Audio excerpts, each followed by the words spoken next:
ಯುಎಸ್ಎಯಲ್ಲಿ ನಡೆದ ಹಣಕಾಸು ವಂಚನೆ ಪ್ರಕರಣದ ಬಿಕ್ಕಟ್ಟು ಎದುರಿಸುತ್ತಿರುವ ಗೌತಮ್ ಅದಾನಿಯವರು ತಮ್ಮ ಪರ ವಾದಿಸಲು ಡೊನಾಲ್ಡ್ ಟ್ರಂಪ್ ಪರ ವಾದಿಸುವ ವಾಲ್ ಸ್ಟ್ರೀಟ್ ವಕೀಲರನ್ನು ನೇಮಕ ಮಾಡಿಕೊಂಡಿದ್ದಾರೆ.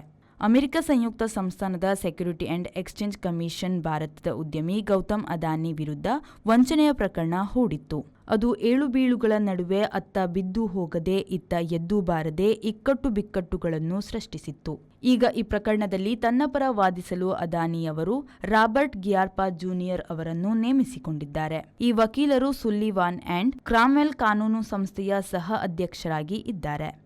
ಯುಎಸ್ಎ ಅಧ್ಯಕ್ಷ ಡೊನಾಲ್ಡ್ ಟ್ರಂಪ್ ಅವರ ಮೇಲಿನ ಕ್ರಿಮಿನಲ್ ಪ್ರಕರಣ ರದ್ದು ಮಾಡುವಂತೆ ವಕೀಲಿಕೆ ನಡೆಸುವವರು ಕೂಡ ಇದೇ ರಾಬರ್ಟ್ ಗಿರ್ಪಾ ಇರುವರು. ಇವರ ಸಂಸ್ಥೆಯ ಕಾನೂನು ನೆರವು ಕೂಡ ಅವರಿಗಿದೆ. ಅದಾನಿ ಗ್ರೀನ್ ಎನರ್ಜಿ ಎಂಬ ಸಂಸ್ಥೆಯು ಸುಳ್ಳು ಹೇಳಿ ಯುಎಸ್ಎ ಸೆಕ್ಯುರಿಟಿ ನಿಯಮಗಳನ್ನು ಮೀರಿತ್ತು ಹಾಗೂ ಹಲವರನ್ನು ವಂಚಿಸಿತ್ತು ಎನ್ನಲಾಗಿದೆ. ಈ ಸಂಬಂಧ USA security and exchange commission Adani ವಿರುದ್ಧ ದಾವೆ ಹೂಡಿದೆ. ಗೌತಮ್ ಅದಾನಿ ಹಾಗೂ ಸಾಗರ್ ಅದಾನಿ ಅವರು ಭಾರತದಲ್ಲಿ ಸೌರ ವಿದ್ಯುತ್ ಸರ್ಕಾರಿ ಗುತ್ತಿಗೆ ಪಡೆಯಲು $25 ಕೋಟಿ ಲಂಚ ಕೊಟ್ಟ ಆರೋಪವು ಪ್ರಕರಣದಲ್ಲಿ ಸೇರಿದೆ.